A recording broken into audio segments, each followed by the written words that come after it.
Hi, everyone. I wanted to go through a problem with you on capital gains and how we go through the process of netting them and determining the tax. I've received a few emails. Seems people need more clarification. And I know that the steps presented in your book could be very confusing. So what I have here is a problem. Ron and Ann, they're married. They sold some stock, they sold some antiques, they sold a rental home. And all of these sales are going to help us see the big picture of capital gains. They tell us 30,000 of the gain is taxed, of the sale of the rental home is taxed at a maximum of 25%. Only 20 or 30,000 of it. And we'll talk about that. Given Ron and Ann have taxable income of only 100,000, what is their gross tax liability? So I'm going to show you a spreadsheet that I like to create to show you the breakdown of how you should net these and then compute the tax. But before we do that, remember to determine if you sold the asset at a gain or a loss, you'll take its selling price, which here it's called market value on my problem, but it'll be selling price minus tax basis or cost for each item. They already tell us the holding period of the various assets that were sold. So everything but the N and the O stock will produce short-term, or everything but those two will produce long-term capital gain. And then of course, N and O will produce short-term capital gain or loss. Okay, so you want to keep that in front of you. And I'm now going to share a different screen. So bear with me while I pull up my Excel sheet. Okay, so what I did was create an Excel spreadsheet to show you how we go about determining and categorizing capital gains and losses. So my first column will, of course, describe the item, but the rest of the columns, the first one is for short-term capital gains and losses. Long-term capital gains and losses that are in a 28% maximum taxed category. That doesn't mean you tax them at 28%. That means the maximum is 28%. Normally, collectibles, antiques, those types of assets, when they are sold, will produce that type of long-term capital gain in that category. The next category is long-term capital gain in the 25% category. This would be given to us. It is really a portion of the gain on the sale of real estate, okay, that is taxed at a special rate. The special rate being the maximum of 25%. Normally, items in this category, investment items, are in the 0, 15, or 20. But here they tax a portion of a gain, and you'll learn about that later, at a rate, the highest rate of 25%. That's not the rate, it's the highest rate. So they told us 30,000 of the gain is in that category. The last category is all the other long-term capital gains and losses, and we call them the 0, 15, or 20% category. I'm going to have to probably call up my book to show you that. I believe it's on page 710 of your book, and I did not do that before I started recording. Wait, I'm going to pause a second and I'll be right back.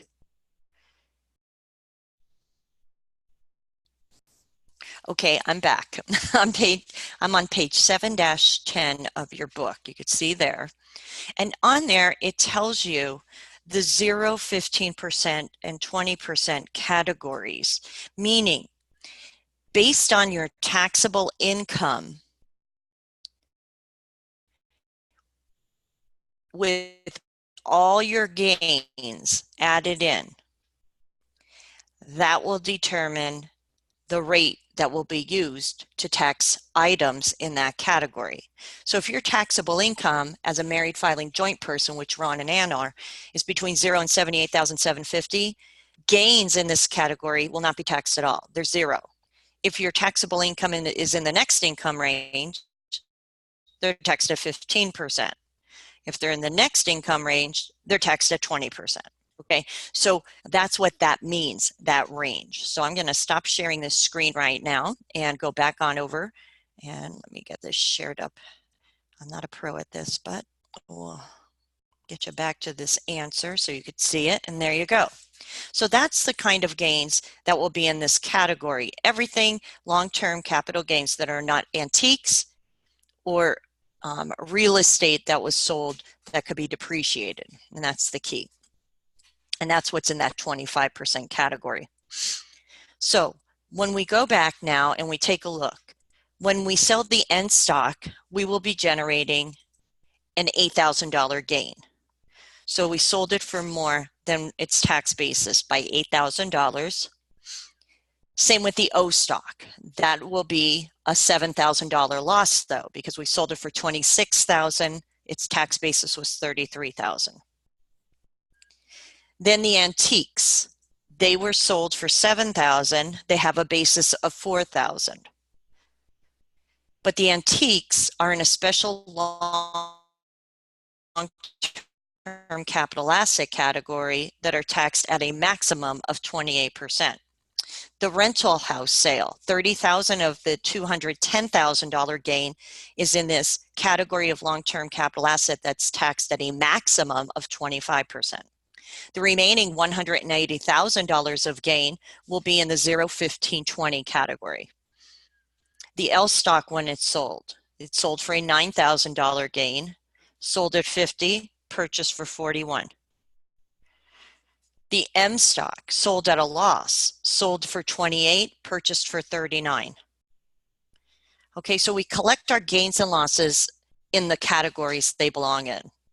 And the categories are the way they're taxed. Now, short-term capital gains and loss or capital gains are taxed at ordinary tax rates. Ann and Ron's taxable income before taking into account these gains and losses is $100,000. Well, then we'll add the 1,000.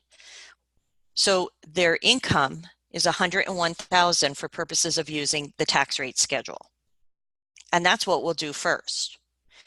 So we go to our Appendix D in the back of our book and sorry, my dog's snoring. You determine the tax based on that $101,000, but it's only that part of the income so far that will be using the tax rate schedule. So their tax will be determined by taking $9,086 plus 22%.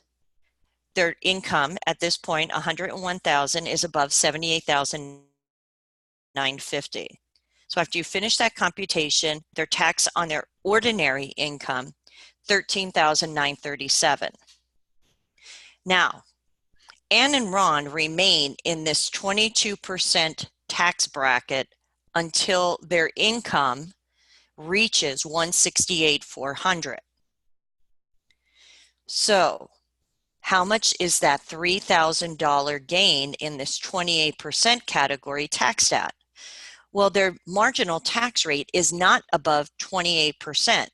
So we'll use the same tax rate as all their other income, the marginal tax rate, 22%. So 3,000 times 22% is $660.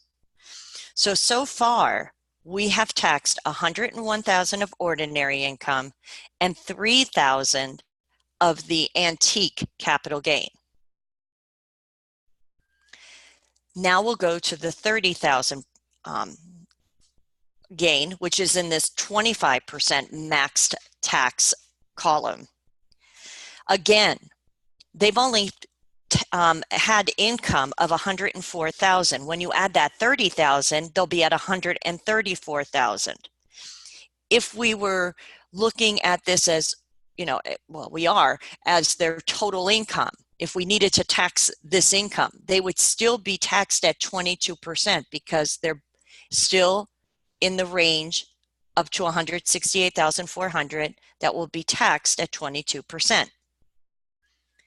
So we don't tax the $30,000 at 25 when their normal tax rate is 22. So tax it at 22% or $6,600. So far we have taxed a total of $134,000 of income. The last bracket says choose the rate based on where their total income is at when you're going in to tax that column. So right now we've taxed $134,000 of their income. We still have $178,000 to go. Now I'm going to stop sharing here. Oops. And I'm going to go back over to my book. And in my book it says, because we have to figure out, well, do we use 0%, 15%, or 20%? Well, where is their income at right now? And if we added that gain, well, their income would be in that $78,751 to $488,850 range. So we're going to use 15% to tax that gain. So I'm going to stop sharing and we'll go back over to the spreadsheet. Okay, so that's what this is saying here. If income, when you add the 0, 15, 20 gain, is between the $78,751 and $488,850, then tax all of it, all of the gain in this column at 15%. And it is their income, once we add the 178 to the 134 that's been taxed already, is 312. So 178,000 times 15%, their tax on that category is $26,700. So add the tax on their ordinary income, the tax on their long-term capital gain in that 28% category, the 25% category, and the 0, 15, 20. So the total tax they'll pay on all of these gains and their regular taxable income, $47,897. Okay, so that's how we look. We first determine gains and losses, put them in their categories, net the items in the categories, and in this case, we had all gains. Now, what if we had loss situations? Well, that's when you follow the steps to learn how you net losses. And here's the rule. When you have a short-term loss, net it against the highest rated capital gain. So you'll first net against 28%, eliminate them all the way if you can. Then you'll net against 25% gain. And by the way, there'll only be 25% gain. There's never a 25% loss. So the only time you will use this category if there's a gain, and then net them against your 0, 15, 20. So that's the general rule there. That's what all those steps are trying to accomplish. That if you have a loss in a category, you properly eliminate higher taxed categories first if there's gains in them.